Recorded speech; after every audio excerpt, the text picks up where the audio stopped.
Hello friends, how are you? I hope guys you are good.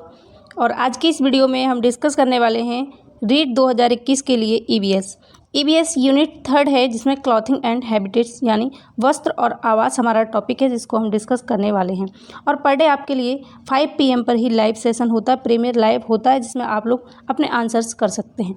And friends, इसके अलावा मैं आपको बता दूं कि आपके लिए जो ये सीरीज चलाई गई है, ये लक्ष्य का प्रैक्टिस सेट चलाया गया है, जिसमें हम कंप्लीट ईवीएस को डिस्कस करेंगे यूनिट वाइज। और ये आपके लिए कैसे हेल्पफुल है कि आप हर एक टॉपिक का यहाँ पर पूरा सिलेबस एक साइड से ईवीएस का प्रैक्टिस कर सकते हैं। और सबसे बड़ी बात प्रैक्टिस की ही होती है। आप अगर किसी भी एग्ज़ाम की तैयारी कर रहे हैं, कोई भी टीचिंग एग्ज़ाम हो या कोई भी टेस्ट हो, उस सभी में आपके लिए एक ही चीज़ कॉमन है, वो होती है प्रैक्टिस। आपकी प्रैक्टिस जितनी ज़्यादा बेहतर होगी, आपका स्कोर उतना ही ज़्यादा बेहतर होगा। तो प्रैक्टिस को ज़्यादा मायने दें, ज़्यादा महत्व दें। एक बार को क्या होता है, जैसे कोई सिलेबस में आपके कोई टॉपिक है, अगर आपने उस टॉपिक को नहीं देखा, लेकिन उससे रिलेटेड आप अगर प्रैक्टिस कर लेते हैं, प्रीवियस ईयर क्वेश्चंस लगा लेते हैं, तो उसमें भी आपका बेहतर स्कोर हो सकता है। इसलिए इस जो प्रैक्टिस सेट जो मैं आपके लिए लेकर आ रही हूँ, इसमें प्रीवियस ईयर क्वेश्चंस भी इंक्लूड हैं और आपके लिए संभावित क्वेश्चंस को भी इंक्लूड किया गया है। तो ये डेली जो सीरीज चल रही है, इसको आप डेली देखा करें, जो आपके लिए बहुत हेल्पफुल रहेगी। इसके अलावा अगर वीडियो आपको पसंद आए, अच्छा लगे, तो लाइक करना, अपने फ्रेंड्स के साथ में शेयर करना। और फ्रेंड्स, चैनल पर पहली बार आए हैं तो चैनल को सब्सक्राइब करके नोटिफिकेशन आइकन को ऑल पर क्लिक करके रखें। और फ्रेंड्स, सबसे बड़ी बात यह है कि अगर आप चैनल को सब्सक्राइब करके ऑल पर नोटिफिकेशन आइकन को करके रखते हैं, तो जो भी नया वीडियो आता है, जो भी नई वीडियो आती है, कोई नया नोटिफिकेशन आता है, तो उसकी नोटिफिकेशन आपको सबसे पहले मिल जाती है। और एक बात आपको बता दूं, जैसे मैं जब भी लाइव सेशन आपके लिए डालती हूं, तो वहां पर एक ऑप्शन आता है, आपको रिमेंबर का ऑप्शन आता है, उसको ऑन करके रखें, जिससे कि जब भी लाइव में हूं तो आपको नोटिफिकेशन मिल जाया करे। और आपके लिए इतना ज़्यादा हेल्प किया जाता है कि टेलीग्राम पर हम डेली आपके लिए जो भी क्लास देते हैं, उससे रिलेटेड क्विज भी बनाते हैं, टेस्ट तैयार करते हैं, तो आपकी प्रैक्टिस को हम बार बार रिवाइज कराते हैं।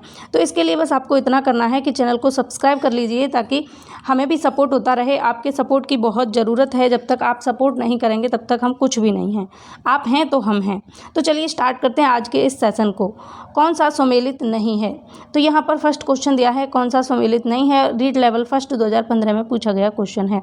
ऑप्शंस दिए हैं, फिरन के आगे दिया है जम्मू कश्मीर, ये तो ठीक है। पानो बाजू पश्चिम बंगाल दिया है, ठीक है। आगे दिया है राहिदे हिमाचल प्रदेश का है। राहिंदे ये वस्त्र कहाँ का है? हिमाचल प्रदेश का है। और फुलकारी कहाँ का है? पंजाब का है। तो फुलकारी सही है, पंजाब का है। राहिंदे यहाँ पर सही है, हिमाचल प्रदेश का है। पानो बाजू ये जो है, यही गलत है, ये पश्चिम बंगाल का नहीं है, जबकि फिरन जम्मू कश्मीर का है। तो बाकी तीनों सही हैं। फिरन कहाँ का है? जम्मू कश्मीर का है। पानो बाजू ये गलत दिया है, तो इसको ही सही कर लेंगे हम। राहिंदे हिमाचल प्रदेश का है और फुलकारी पंजाब का है। आगे चलते हैं अगले क्वेश्चन की तरफ। और यहाँ पर हम ज़्यादा टाइम नहीं रुकेंगे एक क्वेश्चन के लिए, क्योंकि टाइम फिर बहुत हो जाएगा, वीडियो बड़ा हो जाएगा।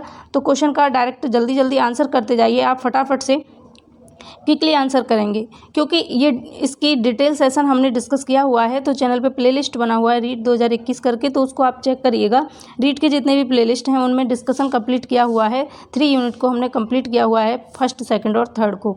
अगला क्वेश्चन है, निम्नलिखित में से कौन सा पत्थर राजस्थान के घरों के फर्श बनाने में उपयोग नहीं लिया जाता? Good evening everyone, good evening. Question का आंसर कीजिए। निम्न में से कौन सा पत्थर राजस्थान में घरों के फर्श बनाने में उपयोग नहीं किया जाता? राजस्थान में जब घर बनते हैं, तो ऐसा कौन सा पत्थर है जिसका यूज़ नहीं किया जाता, ये आपको बताना है। ऑप्शन है संगमरमर, कोटा स्टोन, सैंडस्टोन या फिर घिया पत्थर, सेल खड़ी। तो गाइज आपको ध्यान रखना है कि संगमरमर का यूज़ किया जाता है, इसलिए गलत हो जाएगा। कोटा स्टोन का तो किया ही जाता है, इसलिए कोटा स्टोन भी गलत हो जाएगा। सैंडस्टोन का भी यूज़ किया जाता है, तो ये भी गलत हो जाएगा। तो सेल खड़ी यानी घिया पत्थर का यूज़ नहीं किया जाता राजस्थान में घरों में फर्श बनाने के लिए। तो ऑप्शन थर्ड यहाँ पर करेक्ट है। आगे चलते हैं, अगला क्वेश्चन है, कौन सी सामग्री घर बनाने में काम नहीं आती? ऐसी कौन सी सामग्री है जिसका यूज़ घर बनाने में नहीं किया जाता? तो सीमेंट, लोहा, पत्थर, स्कूटर। आपको पता है सीमेंट का किया जाता है, लोहे का किया जाता है, पत्थर का किया जाता है, जबकि स्कूटर का यूज़ नहीं किया जाता। तो ऑप्शन फोर्थ करेक्ट है। अगला है, ऊन प्राप्त होती है। तो ऊन कहाँ से प्राप्त होती है, बताइए आंसर। ऑप्शन है भेड़, ऊँट और याक के बालों से, भेड़, शेर एवं ऊँट के बालों से, ऊँट, हाथी, खरगोश के बालों से, गाय, बकरी और भेड़ के बालों से। आंसर कीजिए, इसका क्या होगा करेक्ट आंसर? इसका करेक्ट आंसर आपको बताना है क्या होगा।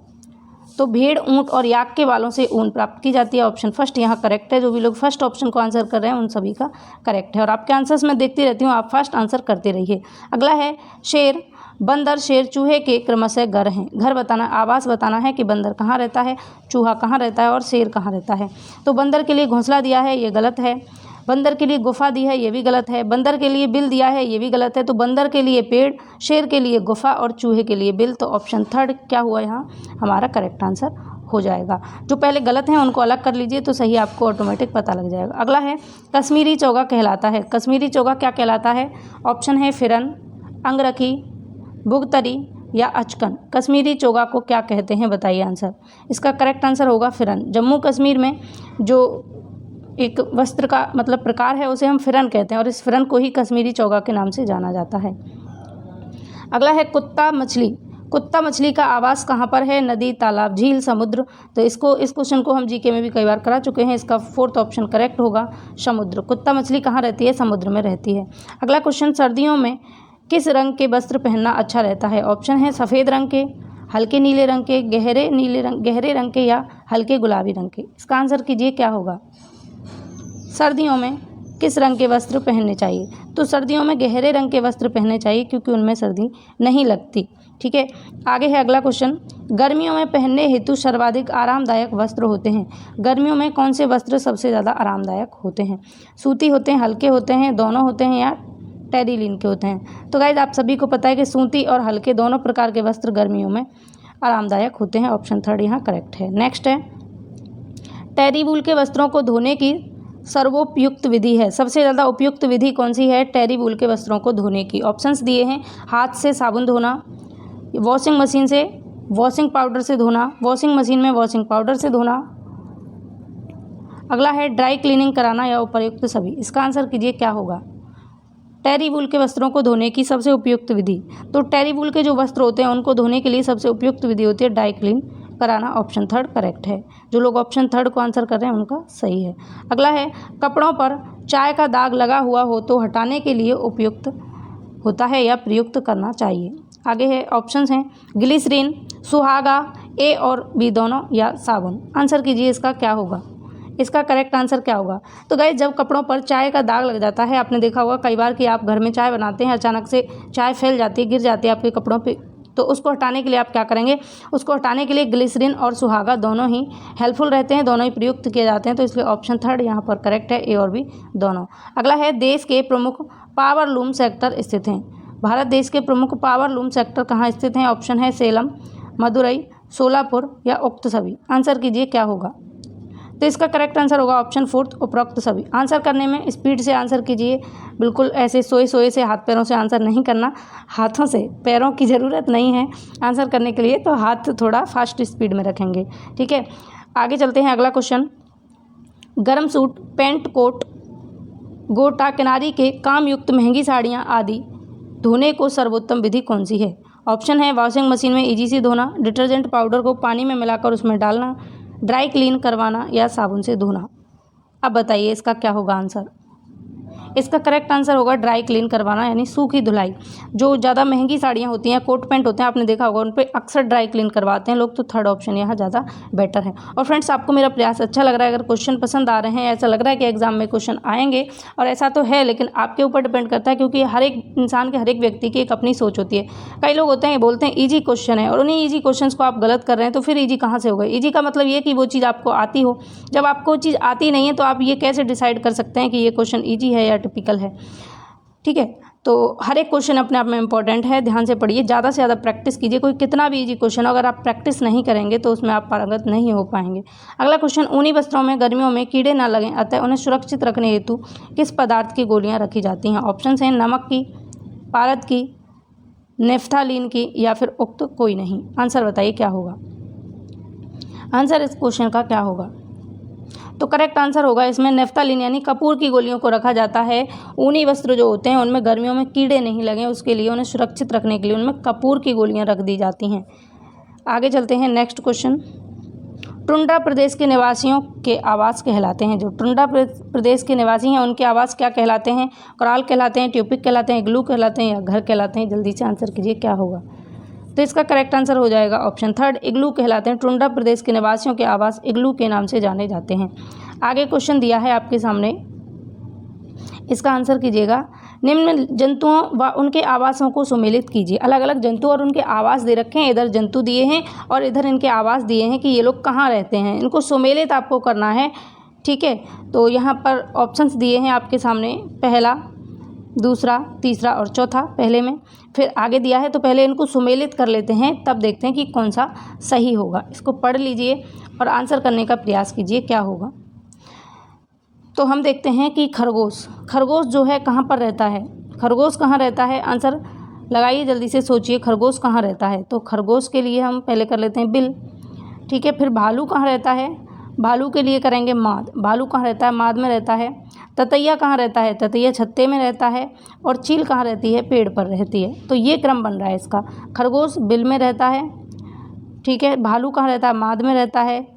ततैया कहाँ रहता है, छत्ता में रहता है। और चील कहाँ रहती है, पेड़ पर रहती है। तो पहले का दूसरा कहाँ है, इन दोनों में है। तो पहला ऑप्शन और चौथा ऑप्शन तो ख़त्म हुए, क्योंकि इनमें पहले का दूसरा है ही नहीं। तो फर्स्ट का क्या है, सेकंड है। फिर उसके बाद में सेकंड का क्या है, थर्ड है। सेकंड का थर्ड दोनों में कॉमन है। आगे चलिए, थर्ड का फोर्थ है। थर्ड का फोर्थ किस में है, इसमें सेकंड ऑप्शन में। तो यही हमारा करेक्ट हो जाएगा, सेकंड वाला ऑप्शन। ठीक है, आगे चलते हैं अगले क्वेश्चन पर। दिया हुआ है, जंगल में रहने वाले आदिवासी लोग निम्न में से किस प्रकार के आवास अधिकांशतः प्रयोग में लाते हैं। जो लोग जंगल में रहते हैं, आदिवासी हैं, वो किस तरीके के घरों में रहते हैं, ये आपको बताना है। ऑप्शंस आपके सामने, आंसर कीजिए। अभी ऑप्शंस को पढ़िए और आंसर कीजिए। तो आंसर आपने सोच लिया होगा, इसका करेक्ट आंसर होगा ऑप्शन फर्स्ट, झोंपड़ी में। महलों में तो रहेंगे नहीं, क्योंकि आदिवासी हैं, पक्के मकानों में भी नहीं रहेंगे, इसलिए उपरोक्त तो सभी होगा नहीं। कैसे रहते हैं जंगलों में जो आदिवासी होते हैं, झोंपड़ी बनाकर रहते हैं। दिया है आगे, ट्यूपिक है, ट्यूपिक के बारे में बताना है। ऑप्शंस आपके सामने, आंसर कीजिए। अब ऑप्शंस को मैं नहीं पढ़ूंगी, ये आपका काम है, आपको पढ़ना है। ऑप्शंस पढ़िए और आंसर कीजिए क्या होगा इसका आंसर। क्योंकि मैं ऑप्शंस पढ़ने लग जाती हूँ तो उसमें भी आप लोग बातें करना शुरू कर देते हैं, और फिर मैं पढ़ती हूँ तो उतना बेहतर आपको समझ में आएगा नहीं। तो खुद से पढ़िए, खुद से समझिए, क्योंकि एग्ज़ाम में आपको ही समझना है, मुझे नहीं। अब बताइए इसका आंसर क्या होगा। तो ट्यूपिक जो होते हैं वो एस्किमो लोगों के चमड़े के बने तंबू होते हैं। ऑप्शन सेकंड हमारा करेक्ट होगा। ठीक है, सेकंड, एस्किमो लोगों के चमड़े के बने तंबू होते हैं, जिन्हें ट्यूपिक के नाम से जाना जाता है। ठीक है, आगे चलें। अब बताइए अगले क्वेश्चन का आंसर जल्दी से। निम्नलिखित में से भवन निर्माण में प्रयुक्त सामग्री है। भवन बनाने के लिए यूज किए जाने वाली सामग्री कौन सी है, जल्दी से बताइए। ईंट, पत्थर, चूना, सीमेंट, बजरी, एस्बेस्टॉस, इसकी चादरें, ये सभी इंपॉर्टेंट हैं, सभी बनाए जाते हैं। तो उपरोक्त सभी के साथ में हम जाएंगे। अगला, ताना व बाना शब्द प्रयुक्त होता है। ऑप्शंस हैं यहाँ पर आपके सामने, आंसर कीजिए क्या होगा। ताना बाना जो होता है ये हथकरघा उद्योग में और पावर लूम उद्योग में, दोनों में ही प्रयुक्त किया जाता है, इसलिए इसका ऑप्शन थर्ड करेक्ट है। अगला नेक्स्ट, मकानों की छत बनाने हेतु किस सामग्री का प्रयोग होता है। जब घर की छत बनाई जाती है तो किस प्रकार की सामग्री का हम यूज करते हैं, कौन सा ऐसा मटेरियल है जिसका हम प्रयोग करते हैं। ऑप्शंस दिए हुए हैं, आंसर कीजिए क्या होगा। और इसका आंसर भी उपरोक्त सभी होगा। तीनों ही चीज़ें महत्वपूर्ण है। पत्थर की पट्टियाँ, लोहे की सरिये, सीमेंट व कंक्रीट, एवेस्टॉस या लोहे की चादरें। लोहे की चादरें जो होती हैं उनका भी यूज किया जाता है। तो उपरोक्त सभी यहाँ पर करेक्ट है। अगला क्वेश्चन, निम्नलिखित में से भवन निर्माण में प्रयुक्त सामग्री है। तो ये सभी हैं, उपरोक्त सभी। ताना बाना ऑप्शन थर्ड होगा, फर्स्ट और सेकंड ये दोबारा से आ चुका है। मकानों की छत बनाने के लिए उपयुक्त सभी। अगला क्वेश्चन है यहाँ, वस्त्रों में कड़ापन लाने के लिए काम में लाया जाता है। वस्त्रों में कड़कपन लाने के लिए कौन सी चीज़ प्रयोग में लाई जाती है, बताना है आपको। आंसर कीजिए क्या होगा। तो इसका करेक्ट आंसर होगा ऑप्शन फोर्थ, कलफ। वस्त्रों में कड़ापन लाने के लिए क्या प्रयोग किया जाता है, कलफ का प्रयोग किया जाता है, कलफ बनाई जाती हैं। ठीक है, आगे है, रेशमी वस्त्रों के लिए कौन सा कलफ काम में लिया जाता है। ऑप्शंस दिए हैं, मैदे का कलफ, चावल का कलफ, गेहूं का कलफ, गोंद का कलफ। आंसर कीजिए, आंसर कीजिए इसका क्या होगा। करेक्ट आंसर इसका क्या होगा, जल्दी से बताइए। रेशमी वस्त्रों के लिए कौन सा कलफ काम में लिया जाता है। करेक्ट आंसर होगा ऑप्शन फोर्थ, गोंद का कलफ। रेशमी वस्त्रों को जो रेशमी वस्त्र जो होते हैं इनमें कलफ बनाने के लिए गोंद का कलफ प्रयोग में लिया जाता है। अगला है, कलफ किन किन से तैयार किया जाता है। कलफ जो है वो किस किस से तैयार किया जाता है। कपड़ों में कड़कपन लाने के लिए, कड़ापन लाने के लिए कलफ का यूज किया जाता है। तो कलफ किस किस से तैयार किया जाता है। ऑप्शन दिए हैं, मैदा, गोंद, चावल या उपरोक्त सभी। इसका करेक्ट आंसर होगा उपरोक्त सभी, मैदा, गोंद, चावल और उपरोक्त सभी, इन सभी चीज़ों से ही कलफ तैयार किए जाते हैं। नेक्स्ट है, निम्न में से कौन सा कूट सत्य है? तो कौन सा कूट सत्य है ये आपको बताना है। अच्छा, ये कंप्लीट पूरा क्वेश्चन था, फिर से देखेंगे इसको। कलफ किन किन से तैयार किया जाता है? मैदा, गोंद, चावल, उपरोक्त सभी। और यहाँ पर कूट दिए हुए हैं, ये कूट हैं। अब आपको आंसर करना है केवल बी, केवल सा और दा। और यहाँ दिया है आ बा, आ और सा दोनों, या आ बा सा दा। इसका आंसर कीजिए क्या होगा। कूट को देने के उद्देश्य से यहाँ पर हम अगर बात करें तो यहाँ आपका आ, बा, सा और दा चारों ही सही हैं, यानी उपरोक्त सभी वही चीज़ है यहाँ पर भी और वही यहाँ पर भी। तो चारों ऑप्शन सही हैं हमारे तीनों। आगे चलते हैं अगले क्वेश्चन पर। अगला क्वेश्चन दिया है, वस्त्रों को सुरक्षित रखने के लिए किस वृक्ष की पत्तियां सुखाकर बक्से में नीचे रखी जाती हैं? आंसर कीजिए क्या होगा। नीम, बरगद, अशोक, पीपल। तो नीम जो है वो कड़वा होता है, आपको पता है, और कई सारी बीमारियों से भी बचाता है, औषधि में भी काम आता है। और नीम का प्रयोग हम, नीम की जो पत्तियां हैं उनका प्रयोग वस्त्रों को सुरक्षित रखने के लिए भी करते हैं। ऑप्शन फर्स्ट यहाँ करेक्ट है। आगे है, वस्त्रों की धुलाई करते समय अंत में साफ पानी में डालना चाहिए जिससे वस्त्रों में चमक आ जाए। ऑप्शन है नींबू का रस, सिरका, सरसों का तेल, 1 या 2। आंसर कीजिए इसका क्या होगा। इसका करेक्ट आंसर हो जाएगा, करेक्ट आंसर होगा 1 या 2। ऑप्शन फोर्थ यहाँ पर करेक्ट है, 1 या 2, यानी नींबू का रस या सिरका, इन दोनों में से कोई भी एक डाल सकते हैं जब कपड़ों में चमक आपको बनानी हो। धुलने के बाद में कपड़ों में चमक बनाना चाहते हैं तो पानी में, साफ पानी में क्या डालना चाहिए? नींबू का रस या फिर सिरका। आगे चलते हैं नेक्स्ट। अगला दिया है ऊनी वस्त्र। ऊनी वस्त्र का रेशा होता है, ऊनी वस्त्र का रेशा होता है कैसा होता है? प्रोटीन युक्त या कठोर, वसा युक्त व कठोर, प्रोटीन युक्त व कोमल, वसा युक्त व कोमल। आंसर कीजिए इसका क्या होगा। ऊनी वस्त्र का रेशा होता है प्रोटीन युक्त व कोमल, तो इसका करेक्ट आंसर है ऑप्शन थर्ड। आगे चलते हैं, निम्न में से सत्य कथन है। ऑप्शंस दिए हैं यहाँ पर, बड़े बड़े ऑप्शंस हैं, पढ़िए इनको और उसके बाद में आंसर कीजिए। सही कथन कौन सा है? तो फ्रेंड्स, ये जितने भी कथन दिए हुए हैं, ऊनी वस्त्र के धुलने पर सिकुड़ने या फैलने की संभावना रहती है, सही है। ऊनी वस्त्रों की शुष्क धुलाई करते समय वसा, घोल, पेट्रोल का प्रयोग किया जाता है, सही है। ऊनी वस्त्रों को समतल सतह या चारपाई पर सुखाना चाहिए, ये भी सही है। तो उपरोक्त तो सभी चारों ही कथन सत्य हैं। आगे दिया है, सर्दियों के लिए उपयुक्त वस्त्र हैं गर्म, ऊनी, मोटे, उपरोक्त सभी। तो इसका आंसर भी क्या हो जाएगा? इसका आंसर भी उपरोक्त सभी हो जाएगा, क्योंकि ये सारे ही जरूरी होते हैं। गर्म होने चाहिए, ऊनी होने चाहिए और मोटे होने चाहिए। अगला दिया है, निम्नलिखित सूची में दिए गए क्षेत्र व वहाँ प्रचलित प्रमुख वस्त्रों को सुमेलित कीजिए। क्षेत्र दिए हैं, एरिया दिए हैं इधर, और वस्त्रों का नाम इधर दिया है। इनको सुमेलित करना है कि कौन सा सुमेलित है। तो इसका आंसर कीजिए क्या होगा। तो इसकी बात अगर हम करें, जैसे लद्दाख, लद्दाख में क्या पहना जाता है? तो लद्दाख में पहना जाता है, एक सेकंड ऊपर कर लेते हैं इसको। लद्दाख, लद्दाख में पहना जाता है गौचा, गौचा, क्या? गौचा। लद्दाख में क्या होगा? गौचा होगा। आगे देखिए, मणिपुर, मणिपुर में क्या पहना जाता है? मणिपुर, मणिपुर के लिए होगा इनाफी, मणिपुर के लिए क्या होगा? इनाफी होगा। उसके बाद अगर हम आगे बात करें तो यहाँ महाराष्ट्र और गोवा दिया है, महाराष्ट्र और गोवा के लिए पुआन होगा। एक सेकंड, महाराष्ट्र, मिजोरम है थर्ड पर, मिजोरम, मिजोरम के लिए पुआन होगा, और महाराष्ट्र और गोवा के लिए नववारी साड़ी होगा। क्या होगा? नववारी साड़ी। तो ये बन रहा है क्रम, फर्स्ट का थर्ड, फर्स्ट का थर्ड कहाँ पर है? इन दोनों में। तो ऊपर वाले दोनों ऑप्शन खत्म, फर्स्ट का थर्ड दिया है, और सेकंड का क्या दिया है? सेकंड का, मणिपुर का सेकंड का सेकंड दिया है। तो सेकंड का सेकंड कहाँ है? इसमें है, तो यही हमारा करेक्ट है, ऑप्शन थर्ड हमारा सही होता है। तो फ्रेंड्स, आज की इस वीडियो में हमने जो महत्वपूर्ण क्वेश्चन थे आपके वस्त्र और आवाज़ से, जो कि एग्जाम में पूछे भी गए हैं और पूछे जाने की संभावना है, उनको डिस्कस किया। अगर आपको ये वीडियो पसंद आया हो तो कमेंट करके बताइए कैसा लगा। वीडियो देखने के बाद कमेंट कीजिए जल्दी से। वीडियो देखकर आपको कैसा लग रहा है ये बताइए, और आप सबका बहुत बहुत थैंक्स जो आपने पूरी कंप्लीट वीडियो को देखा। और इस वीडियो को अभी शेयर कीजिए जल्दी से, आपके जितने भी ग्रुप हैं, फेसबुक, व्हाट्सअप, इंस्टा, सभी पर शेयर कर डालिए।